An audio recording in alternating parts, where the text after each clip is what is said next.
So it's 8 o'clock, so I will start. Good morning, everyone. My name is Hoon Kim. I am acting VP for Investment Solution from Asian Infrastructure Investment Bank. And this is one of the very early sessions, so we are still waiting for more people to come. But as a moderator, my job, I have a very daunting task. We need to complete this session by 9 a.m. So let me start by welcoming you all on behalf of UN Women and DBSA and also AIIB to this very important and interesting panel on financing care infrastructure. So to many of you, maybe in the audience, this care infrastructure is relatively a new concept or not, but care infrastructure, caregiving is often seen as private family responsibility rather than a public good like roads or education. Therefore, a significant portion of caregiving, I can tell child care, elderly care, which I'm working on also, is done unpaid and mostly by women and making it invisible in GDP calculations and underfunded in budget and policy discussions. So this creates a hidden economy where the burden falls on families and reducing female labor force participation and so on. We want this to be changed. So if caregiving is recognized as infrastructure or a public good, the governments and societies must develop sustainable financing mechanisms, just as they do for road, energy, and education, and so on. So the challenge is finding the right mix of public and private funding while ensuring equitable access to care services. So today's discussion presents opportunities for all of us to learn from each other the new approaches for expanding investment into care and supporting infrastructure. So now we are honored to be joined at this session by Mr. Jin Lee Chun, President, Asian Infrastructure Investment Bank, and also Ms. Boitumelo Musako, DBSA CEO. Mr. Jin will deliver opening remark, and Ms. Musako will guide us through her closing remark. With this, I kindly ask Mr. Jin for his opening remarks. Mr. Jin, please.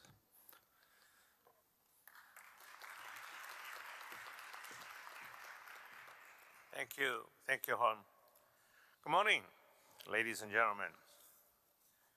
Ladies are early birds, I see you're here. How about our man? Still sleeping? Thank you very much.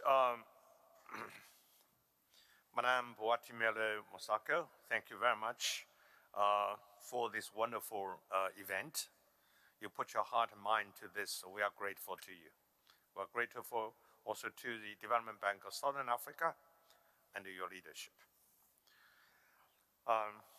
It's really a great pleasure and an honor to have you here at this important FIX summit, which calls us to focus on financing care infrastructure as an opportunity to pave the path for tomorrow's equality and sustainable development. I don't believe sustainable development is possible without empowering women, without women taking an important role in the society in general, not just in family. Care work lies at the backbone of our economy. As economist Amartya Sen, the Nobel laureate, reminds us, the wealth of a nation lies not just in its financial capital, but in the well-being of its people.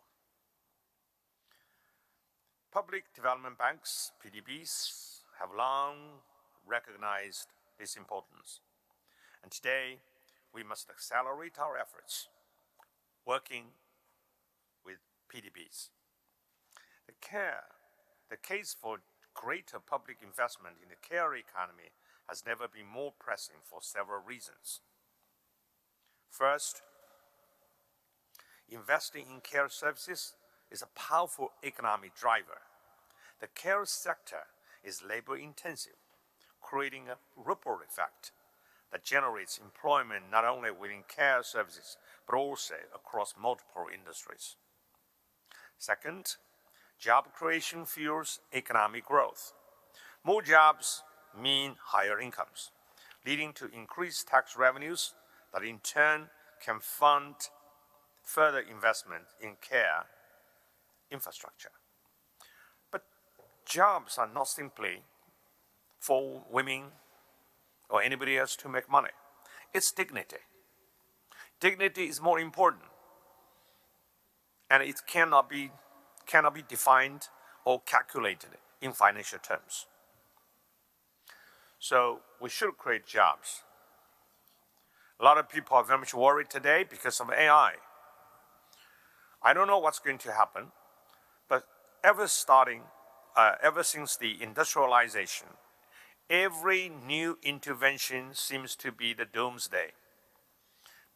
Humans would be meeting the day of reckoning very soon. Never happened. And more jobs will be created. Yes, traditional jobs may get lost, but always new jobs will be created. I cannot forecast what's going to come. I don't know what's going to be the job market, but I believe that there would be new jobs for women. Third, and most critically, investing in care unlocks opportunities for women. Women continue to shoulder a disproportionate share of care work, both paid and unpaid. And this is unfair. The lack of accessible, affordable, and quality care services remains one of the biggest barriers preventing women from entering and remaining in the workforce. Without sufficient care infrastructure, economic exclusion deepens, perpetuating a gender disparity. And I said yesterday, we promote broad-based economic and social development through investment in infrastructure and other productive sectors. Care sector is certainly a productive sector. Only a healthy nation is productive. Only when women are empowered could nation be productive. Public development banks are stepping up. They are pioneering innovative solutions, developing in-depth care analyses, expanded care markets, and financing pilot projects that demonstrate the transformative potential of care investments. Beyond direct financing, PDBs also serve as catalysts. They provide government with critical capital for essential physical and social infrastructure.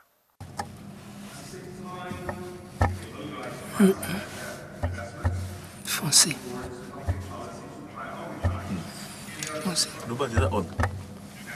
Français.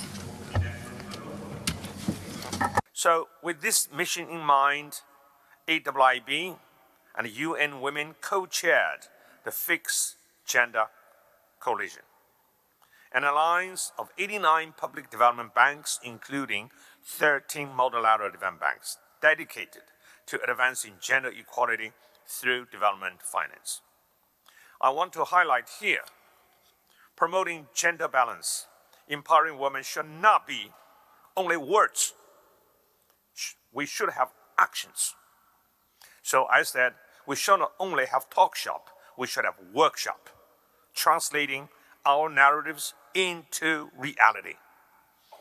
And this is the job, please, for men also. Don't think empowering women is women's job. No. In most of the cases, men are responsible for the lack of gender balance. We should keep things in mind. And if men have a sense of guilty for centuries because of the imbalance, I think this is going to be the turning point. In response to the global care crisis, which is a persistent barrier to gender equality, coalition members, led by AIIB and UN Women, have poured their expertise to deepen the understanding of strategic investments in accessible, affordable, and high-quality care infrastructure. Today, I'm proud to launch the result of this collaboration, financing care infrastructure, an opportunity for public development banks to pave the way for tomorrow's equity. This is a very good publication, and I hope everybody would peruse this carefully. The new report, co-authored by AIIB and UN Women, is designed to empower policymakers and the PDBs with compelling evidence from literature and real-world case studies from 8 PDBs. It makes the case for why investing in care infrastructure is not only a social necessity, but also a strategic economic investment. The findings are clear. Investing in care services promotes gender equality, strengthens economic resilience, and supports environmental sustainability. This is not just the right thing to do, it's a smart thing to do. It's so crucial, we cannot afford to overlook. Stronger care systems translate to greater opportunities for women, improve the job quality in healthier, more prosperous communities. As we move through the post-pandemic recovery, policymakers face critical decisions that will determine the trajectory of our economies. Investing in the care economy is a choice that leads to long-term, inclusive, and sustainable growth, and we cannot reject such a choice. Today's panel discussion and insights within this report provide a concrete roadmap for building resilient, equitable economies. I urge policymakers and financial institutions to utilize this report as a vital resource. Let us act decisively, commit to care infrastructure and investments, and shape a future that values and supports the well-being of all. Finally, let me tell you, this is the 10th year of the Asian Infrastructure Investment Bank. Everything seems to be doing very well recognized. Only one thing, which is my problem. This top-tier management is all male crew. This has to change.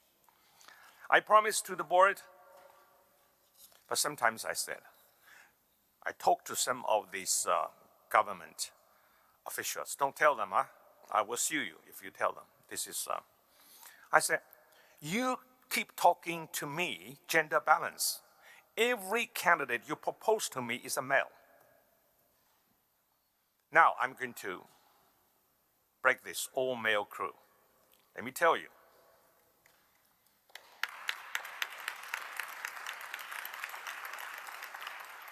You will find, we will have at least 2 or even 3 male vice presidents in the bank out of 4 vice presidents. Thank you very much.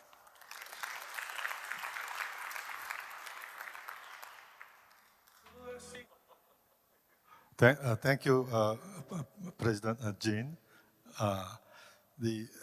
Under his leadership and support, AIB, also AIIB, last year we launched our inaugural Gender Action Plan. And he kept telling us, don't be a talk shop, be a workshop. So we will work. And people say AIB is an infrastructure bank, but as President mentioned, we are more than infrastructure bank. Caregiving is a productive activity, which is strongly supported by AIB. Now, I would like to introduce our esteemed panel members this morning to share your rich experience and expertise. And our panel members actually have very diverse background coming from government, private sector, and CSOs, and also development finance. So I'd like to invite you one by one to the podium. Starting with Ms. Robin Oates, please come forward. Maybe I can go there. Yeah. And next is Advocate Maluleke, Director General, Department of Women, Youth and Persons with Disabilities, South Africa. Please come forward. And the third panelist is Ms. Iplang, the CEO of Motseng Investment Holdings. Please. And next panelist is Ms. Gilqueen.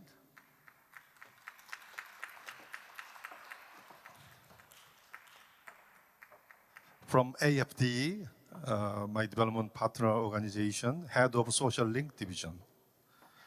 And Ms. Nkodi Mabula, Executive Director, Seinoli Legal Center, Lesotho.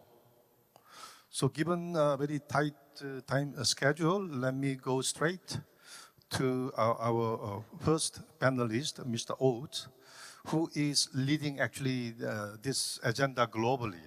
So you're a thought leader. So maybe you can set the scene for today's panel discussion. And I also ask Ms. Oates one more task for you.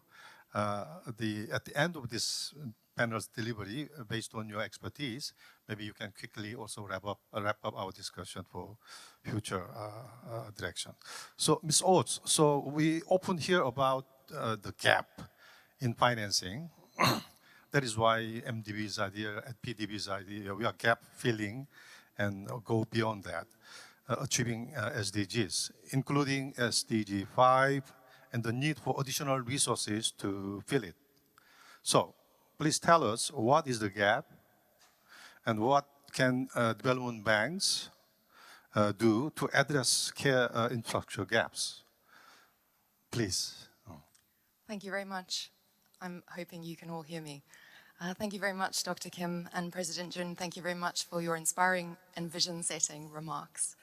On behalf of UN Women, it is a privilege to convene PDBs and key stakeholders as part of our role as co-chair of the Fixed Gender Coalition. And really it has been an incredible honor to work with AIIB this year and to build on the work that we have done over the last few years with partners such as IDB, AFDB, and AFD.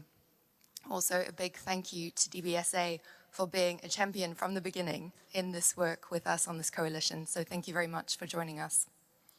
You know, we are, there's no question that we are at a very interesting time in history, with geopolitical tensions rising, with rising inequality, and with shrinking fiscal space. And as we look around, I think we also are looking forward. The fact that we have the G20 here in South Africa this year, building on the presidency of Brazil. There are a number of key milestones. We know that we have FFD4 coming up in July, but we also have the 30th anniversary of the Beijing Declaration and Platform for Action, which commemorates 30 years since leaders came together to establish landmark commitments to achieve gender equality. And as we look back over the last 3 decades, there have been significant gains. We have seen a closing of the gender gap in education. We have seen women's political representation double, and we have seen a reform of discriminatory laws. But also, we have seen that these gains are exceptionally fragile, and that a lot of these gains are being rolled back. So I think, you know, it really, as we sit here today, and I thank you all for coming so early this morning, we know that we cannot afford business as usual. We need to move and look for solutions. We need to look for strategic investments, and we need to look for those financing mechanisms that can come along institutional commitments. I think one of the most impactful things we can do is take a hard look at the sectors that we perhaps have not invested in. I think COVID made this very clear for all of us. And that's why we're here today. And that's why we're here to talk about the studies and the work that has been done across the PDB community on care infrastructure. So you may be wondering, so what is care infrastructure? When we talk about care infrastructure, we're not just talking about the services, the care services that many of us are familiar with, the healthcare services, the education services, services for elderly, for those with disabilities, but we're also talking about the basic physical infrastructure. And I see that we've got this up on screen now. We're talking about the basic physical infrastructure like piped water, electricity, sanitation, and public transport. Infrastructure that reduces the time and the energy spent on unpaid work. And now to the why. I think we've heard well from President Jin as to the why this is so crucial for driving gender equality, and I know we'll hear from our panelists today as well. But really, it does bolster women's time and opportunities for decent and paid work. It fosters intersocial, interrelational, interpersonal relationships. It fosters economic growth, we've heard that.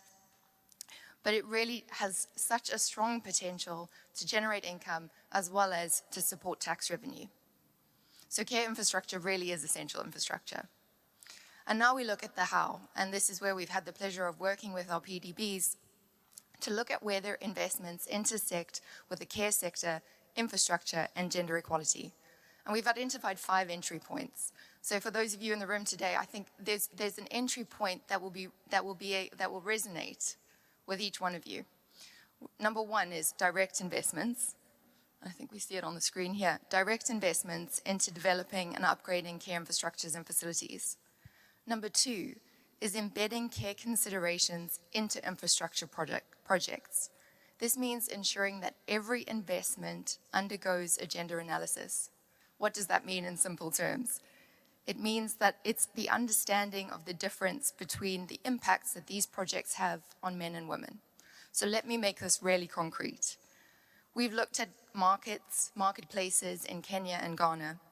Many of those markets are being upgraded now, and several include on-site facilities for childcare. And why is this important? It's because in many markets, these traders are women. By integrating childcare centers into the construction of these markets, women no longer have to choose between earning a living and looking after their children. And this approach extends beyond just marketplaces. It means that ensuring that the irrigation systems that support our agricultural land extend into domestic households. It reduces then the time, responsibilities, and burdens placed on women in collecting water. So I think we see that there are a lot of opportunities if we're willing to look for them. Thirdly, it's supporting and investing in decent jobs in the care sector and expanding employment opportunities for women. Fourthly, it's financing the broader transformation of care systems, partnering with governments to strengthen policies and funding.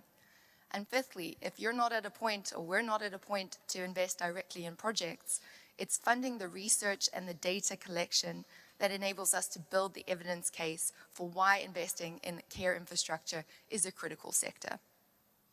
As a relatively new sector, banks and investors may not be ready to move immediately, but the key is to lay the groundwork. And this is where we have seen PDBs come to the table time and time again. They laid the groundwork when it came to climate financing. Now is the opportunity to lay the groundwork for care infrastructure and looking at this as a specific sector. So these are not just theoretical solutions. And thank you, President Kim, and building on his remarks, I encourage all of you to look at the report that we've put together, which has case studies which make this perhaps theoretical really practical for you. So thank you very much. I'll stop there. Thank you, Ms. Oates, to set the scene for today's panel discussion. Now, the second question is to Advocate Maluleke. In his opening remark, the President Jin mentioned that policy makers face critical investment decisions. I think more important is a budget decision. And that will shape the speed of economic recovery and future of economies, of course. And specifically on care infrastructure, what sort of investment decisions are policymakers facing? And what sort of support do you need from development banks, PDBs and NDBs? So over to you. Thank you. Thank you very much. Thank you, Program Director, and all protocol observed. That's the nice thing of being the second speaker or the third speaker, because all others have said the protocol. So I'll just work on the protocol that has been established. Esteemed guests, esteemed colleagues, good morning to all of you. I think, as it has already been indicated by the others, that this discussion happens at an opportune time. I think for the Department of Women, Youth and Persons with Disabilities, it's also an opportune time because in our G20, one of the key priorities is care work. And you cannot speak care work without speaking care infrastructure.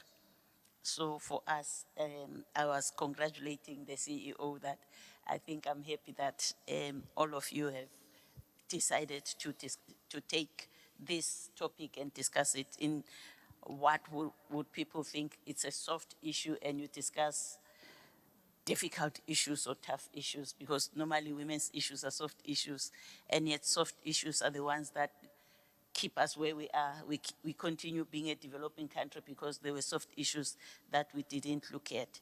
And I think most of the speakers have already spoken about the geopolitics, dynamics and all those, because they are informing us or dictating to us that we need to re-look at our economies, but also in our priorities.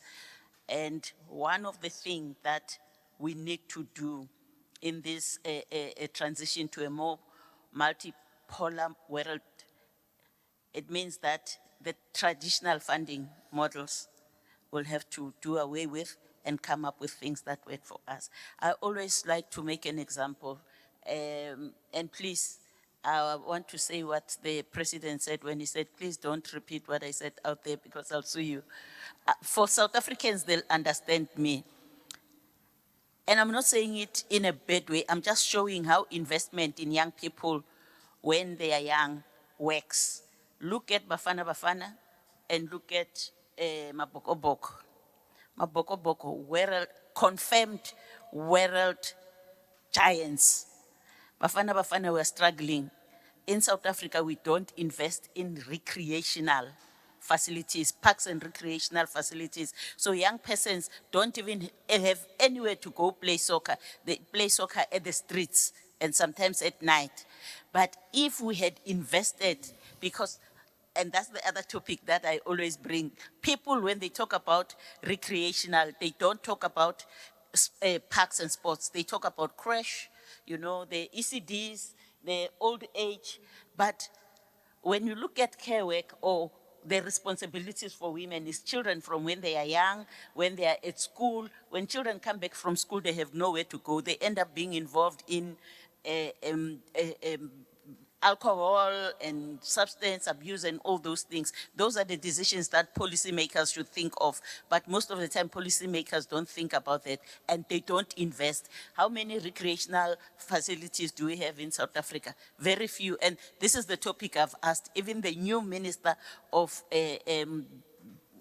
was that sports, arts and culture? I've already asked him and suggested some ways of investing into that. So I think when we define care work, or care infrastructure, what is it that we're talking about? I was happy she referred to water and all those, because it's women who go to fetch water in the rural areas. And believe you me, we're a developed country, 30 years into democracy, but there are places where they still go fetch water somewhere, or there are places where they don't have access to water. So those are the decisions that when the banks look at their CSI or actual or direct investment, what they should look into. Not just ECDs, not just old age homes, but also parks and recreational centers. Thank you. Thank you, thank you. So I truly also believe that we should move all these caregiving activities from informal economy to the formal economy, you know.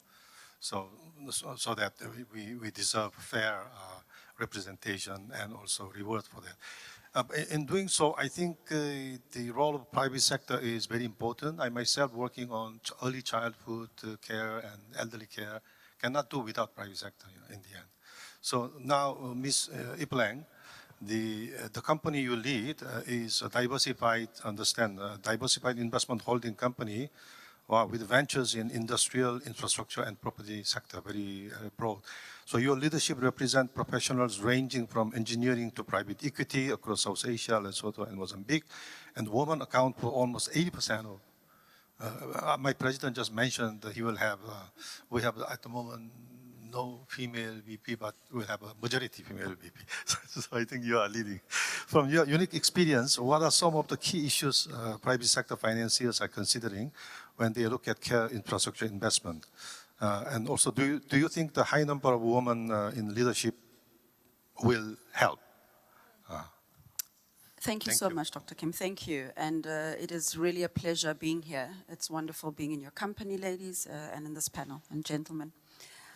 I think that from the onset, my colleagues have already, outlined some of the key issues that exist, not just geopolitically, but also just domestically in South Africa. From a private sector point of view, the starting point for me, I think, is that financiers are faced with a multiplicity of issues.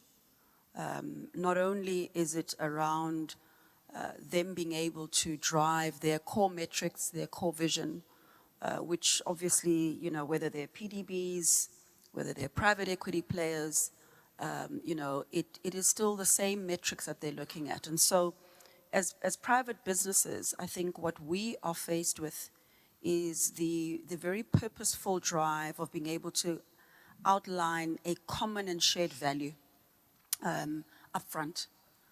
So that from a financier's point of view, when they're trying to figure out where in the capital stack they're getting involved, when they're trying to understand their return on investment, that essentially you've created a common denominator for them that says, here's the common and shared value that we both look at. So the key issues are still the same key issues globally that there would be domestically. Financiers are obviously challenged in the care infrastructure by understanding what is the tenure of my investment or my funding. How sustainable will this be? What is the return on investment indeed? And ultimately, what is the fundamental security that I have over this particular investment? And at the common denominator, what we're seeing more and more is a major key issue.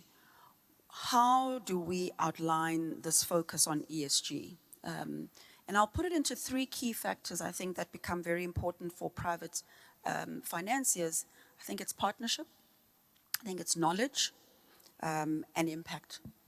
Ultimately, ESG, when you really communicate it in terms of the types of private sector or private partnerships and public-private partnerships that we work on, these three key factors of partnership, knowledge, and impact become really the center of driving successful care infrastructure and supporting care infrastructure projects. And I think particularly Ms. Robin Oates talked to it. It's not just about the work or the care work. It's actually about all the infrastructure that supports and drives these particular fundamentals.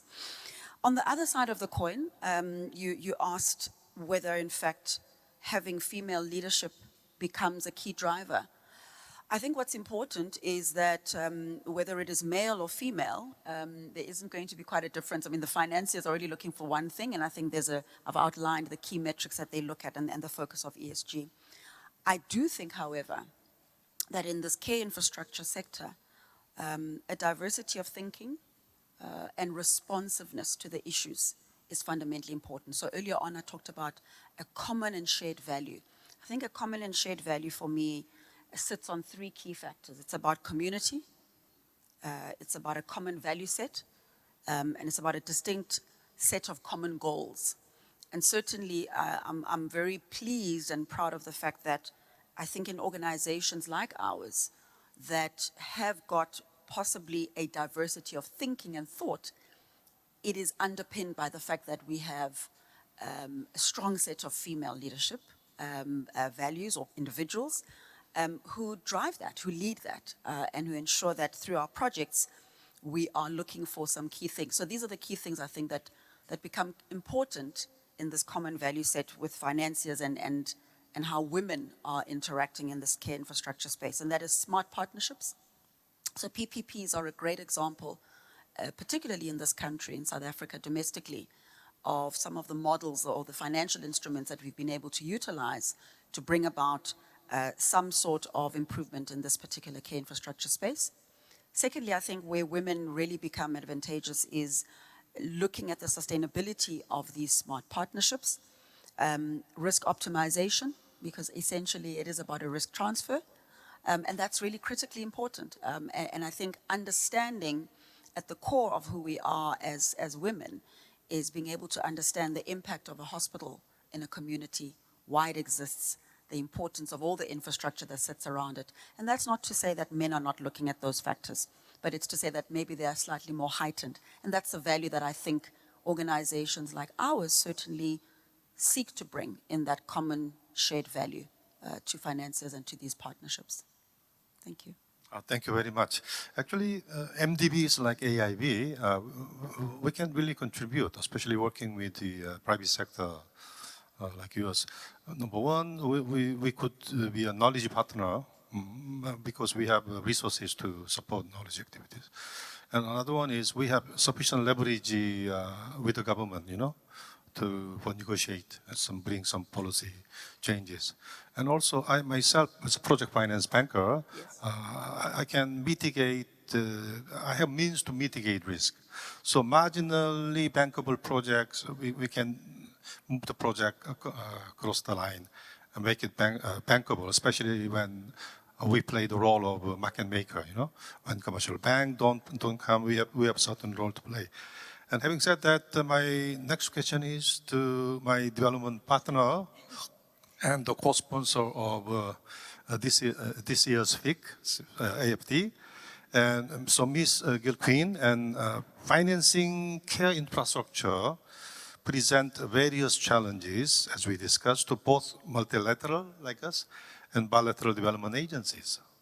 And the AFD actually has tradition and successfully employed a range of tailored financing instruments to respond, as I understand. So can you give us some examples of what you have successfully done and how different financing tools been used to meet different requirements to you?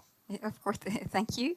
Good morning, everyone. I'm delighted to be here today speaking on such an important topic.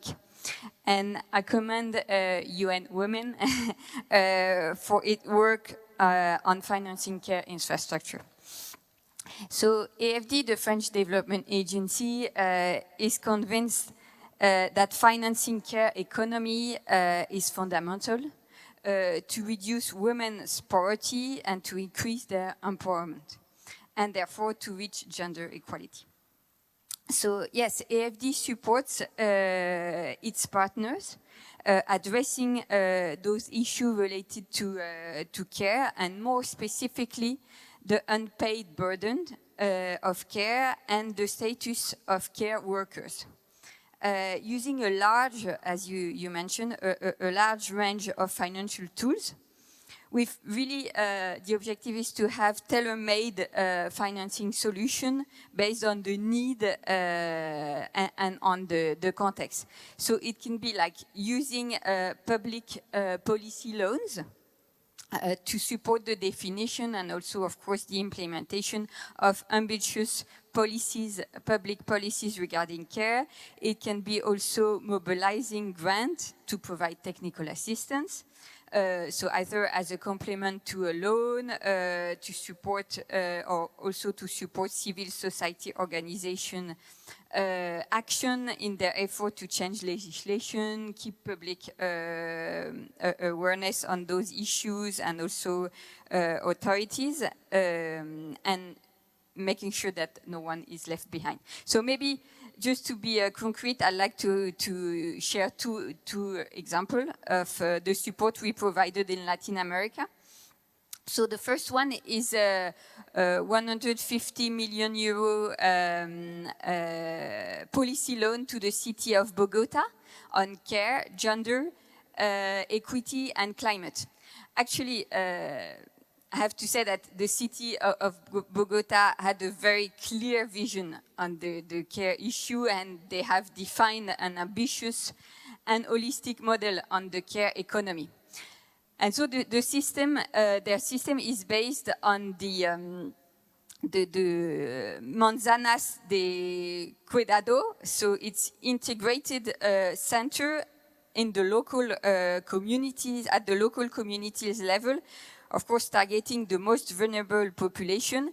And those centers, they offer care services for people in charge of care, but also as well as to people depending on care. So they offer those services, care services, together with other services like access to education, to training, health services, legal aid, or wellness activities. So under this policy loan, we make our disbursement based on the result and the number of new center being implemented. So they are targeting 17 centers to be built in the city.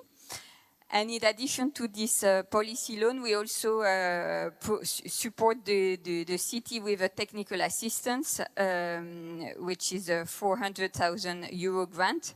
So on data collection, information system in those centers, in order to improve the quality of the service in those centers and the efficiency, and also to monitor and evaluate those centers. So this is the first example. Second example is a grant to the NGO CARE, also in Latin America, but covering different countries.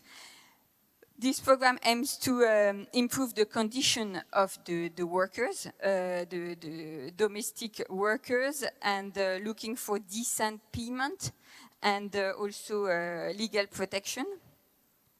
So here the objective is to work and to support women's associations and unions in order to improve the workers' knowledge on their rights. And actually, there was a first phase which showed a very positive result. We've really raised awareness of the general population on those workers and care issues. The program also included the creation of training centers. So for those workers to develop skills on care, and so far I think that there was always around 2,000 workers that have been trained. There was also the creation of 2 social enterprises owned by the workers themselves, and so we're going to start a second phase based on those. But as a conclusion, I really wanted to highlight that we promote, and this is an illustration with those 2 examples, really an holistic approach to tackle the different dimensions of the care system. So the idea is really to work with the different and to support the different stakeholders at the different level, and using, as you said, a variety of financial tools. Thank you very much. Thank you very much. Actually, the stakeholders in the country is already working very hard, but this is a sector, a service generally, I would say, neglected in terms of priority in the government. You know, whenever we discuss with the government, okay, metro first, transmission line second, and caregiving. Now they are spending more money on health and education, but caregiving, unless there is the dedicated ministry also who will bring that. I think that is where AFD and MDBs, we can play a role. And not just financing loan, but we have technical assistance, right?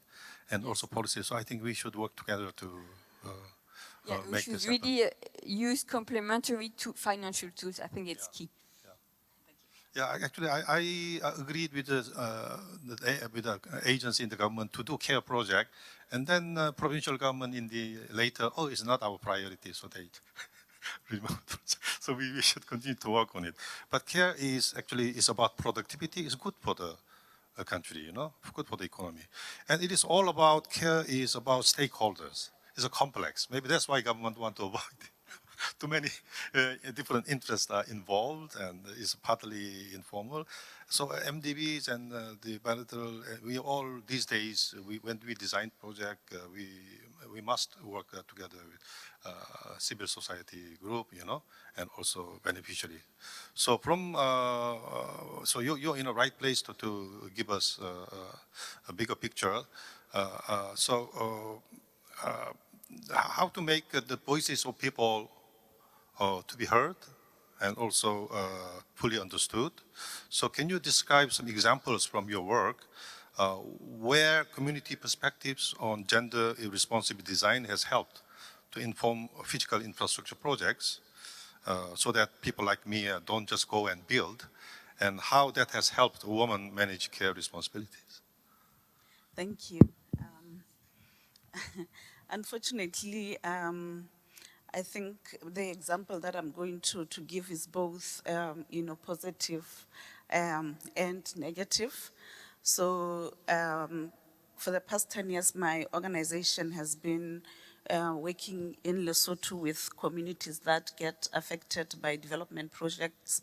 So I was quite happy to hear you, Robin, talk about, you know, working hard to embed gender analysis into, you know, physical infrastructure projects, so that, you know, it's not just about us talking about investing in care infrastructure, but also about making sure, you know, that when we do invest in infrastructure developments, we also embed care infrastructure in that. So I'm not going to press on this point very much, because I think we already know these issues, that usually with large infrastructure projects, communities that live around the areas usually get impacted negatively, but significantly women are disproportionately affected. So in the area of the Lesotho Highlands Water Project, where we have been working, we have largely seen, for example, how the compensation policies that are designed for that project have actually perpetuated the inequality of women that live there, where, you know, already there are issues around inheritance of land, ownership of land. And then when that land also gets compensated, women get left out and they don't receive compensation, and that also increases, you know, the care burden on them. I'd like to move the discussion now a little bit further to talk about, you know, water, because the project, you know, is about generating water, whilst at the same time you find that for communities, the resources that get affected also are water, because the natural springs get covered by the dam, the water mass. So the example that I was talking about, Director, with phase one of this project, there was an attempt actually to build water infrastructure for these communities in a project that was called, you know, the KLM Watson project. It was good when it was implemented, you know, and some of the discussions that we had with those women were that it has made their lives better. So the area has an abundance of a plant, rose hip. I don't know if you know about it. So it's used as a supplement. as an ingredient in face creams and the like, so it's called rosehip. So they harvest that, and apparently it needs a lot of water to be processed. I don't know why, but they reported that it was that the access to water had actually, helped them a lot in terms of harvesting that. But my problem with this project was that, firstly, it was implemented too many years after people were affected. And there've been like a decade or so where women did not have access to water. And then after it finally got established, because it depended on natural springs, where tanks are built and water is harnessed from natural springs, not from the dam water. Maintenance has been an issue. Where in many areas right now, where that project has been implemented, there's no longer water. There's been a lack of maintenance, and the project authorities and other government departments, nobody knows who has, their responsibility or accountability to maintain that project.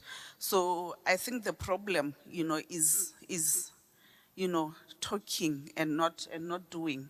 In the sense that, we are talking gender analysis being embedded into projects of this nature, but what does that really mean? Because if it's not, community-centered and being led, by communities, it becomes a problem, because in some of the areas they had harnessed natural springs that communities were saying this spring, is not consistent. We had told them to actually target a certain natural spring, because we knew that even in periods of droughts, this spring yields water.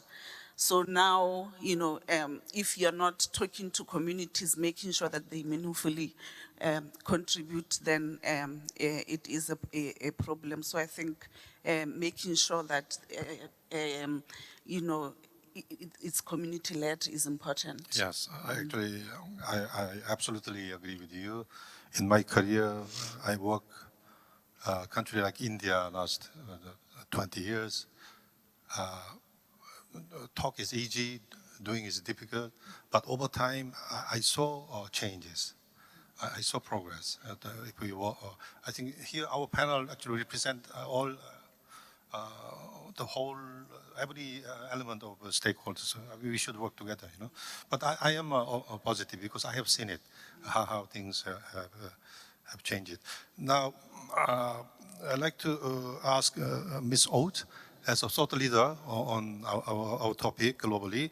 So following the insight from our panel expert, can you, as we discussed, can you offer us your concluding thought from this rich discussion for 2 minutes, please? Yeah. Yes, thank you very much. And just to say, I think there's an esteemed panel of thought leadership and an incredible amount of thought leadership in this room as well. So I think maybe 3 things. One is that care infrastructure is essential infrastructure. There is a social and there is an economic imperative. There is an investment case and there is an impact case. Number 2 is that we need an holistic approach, but that needs and requires a diverse set of thinking, a diverse set of approaches, and I will never look at recreational facilities or soccer fields in the same way again. And thirdly, I think partnerships. We've heard, it's the public and the private sector working together to address this issue. And I think it's one of these examples, one of many, but where we talk about financing for women, this is an example of that and of addressing this issue very specifically. And I think really encourage all of us, you've talked about how it's possible, how it is doable. Have a look at the report, have a look at those case studies, have a look at the approaches, find yourself in those approaches, and let's continue this conversation, but let's also continue the action. Thank you. Thank you very much. Again, the people like me in MDB, we are very good in doing things in one sector. but caregiving is cross-sector, right? So as you said, partnership is very important. We have resources, but we need to learn from all of you. So now finally, to guide us forward, the DBSA CEO, Ms. Musaka, we expect to get more vision and direction from you. So how we will move forward from here, please.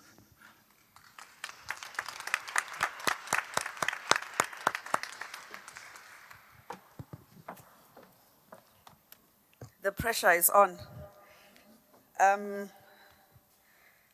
As I was sitting in the room, I know we don't have much time, but I'll just take a few minutes for us to reflect on 2.5 billion people still do not have access to adequate sanitation.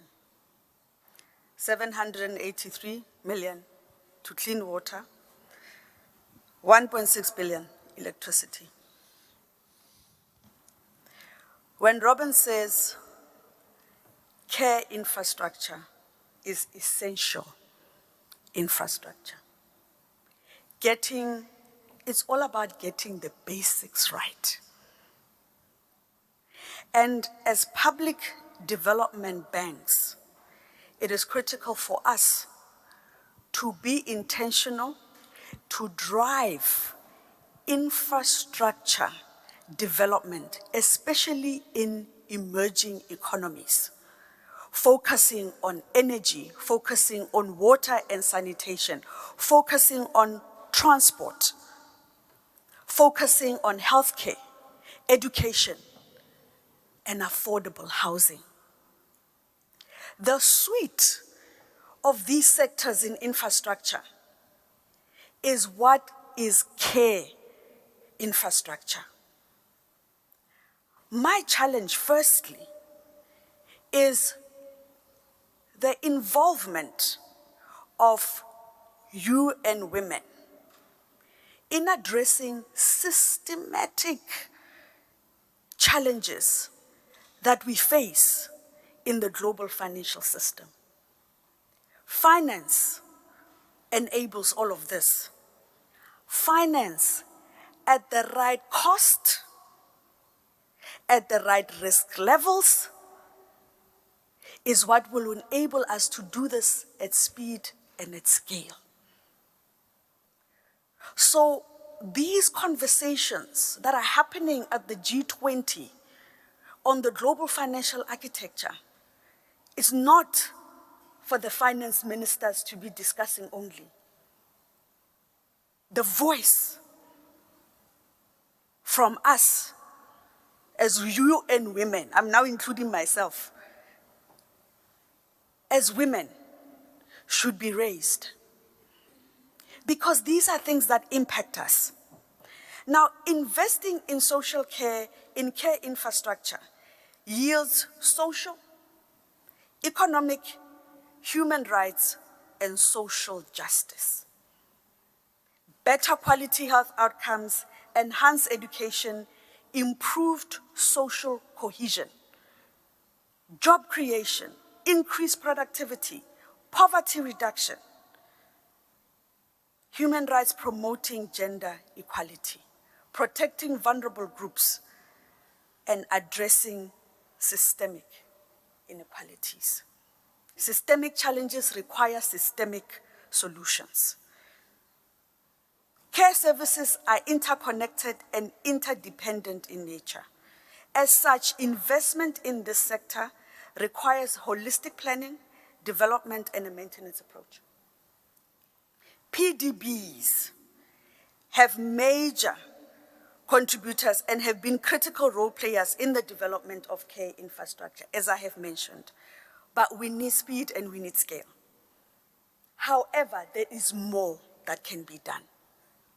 You know, I look at what we do as an institution, as the DBSA. We play along the infrastructure value chain from planning, project preparation, funding, building, and maintaining. And alongside that value chain, we ensure that we have what we call gender mainstreaming. We have embedded gender in everything that we do. Whether it's financing women, whether it's assessing a project and saying, how does this project, how will it impact women? Women on site, women who are going to be using the service, and how do we support the women with financing for this project? So it is embedded in everything that we do. However, we of the view that more can be done. We can be intentional about bridging the financing gap for care infrastructure by making more investments that move the needle. And that's why we embark on investment programs, because a programmatic approach to investment enables that scale. And at the very beginning of developing these investment programs in healthcare, in transport, all of these principles are embedded in that. Developing more innovative financial instruments to de-risk care infrastructure projects. We need to integrate global, regional, and national investment to make impact. This is what Ipilen touched on. Partnerships. Partnerships for greater impact. We need to join forces and work closely together. And finally, we need to hold ourselves and each other accountable in driving care infrastructure, in financing care infrastructure. Ladies and gentlemen, as we all move out of this room today, let's remember this. It is our individual responsibility. It is our institutions' responsibilities to make this care infrastructure system work. Thank you. Thank you very much. Your message is very clear. More can be done. So with that, meeting is closed. Thank you very much.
Here comes the sun, and I say, it's alright.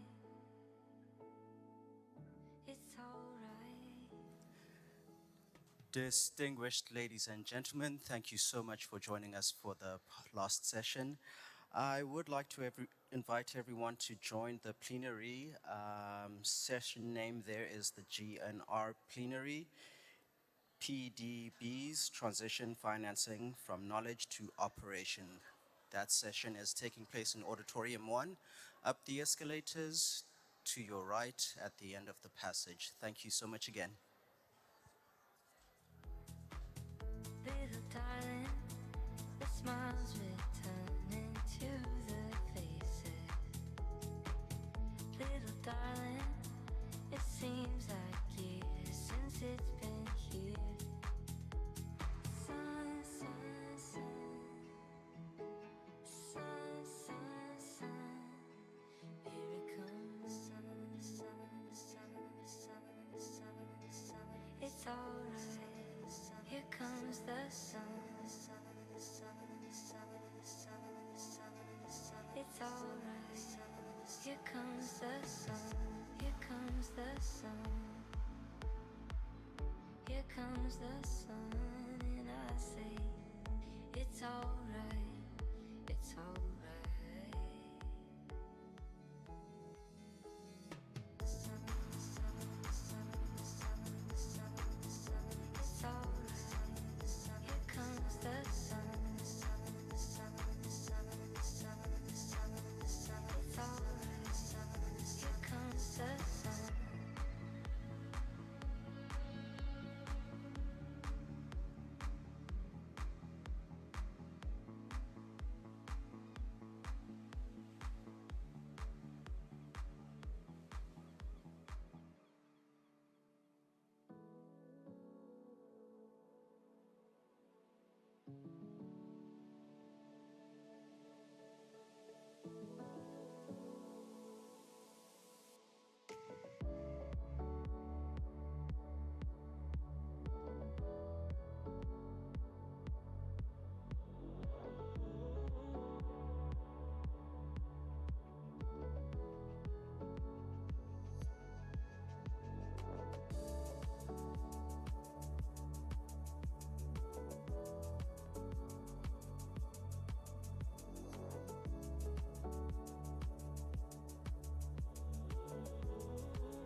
When I look at you, and I don't mean to be sappy. You make my skies turn blue, blue. Pure as the driven snow. I can't let this go, go. Love like the sun rays shine. So glad to call you mine, mine. Honey, never let you go.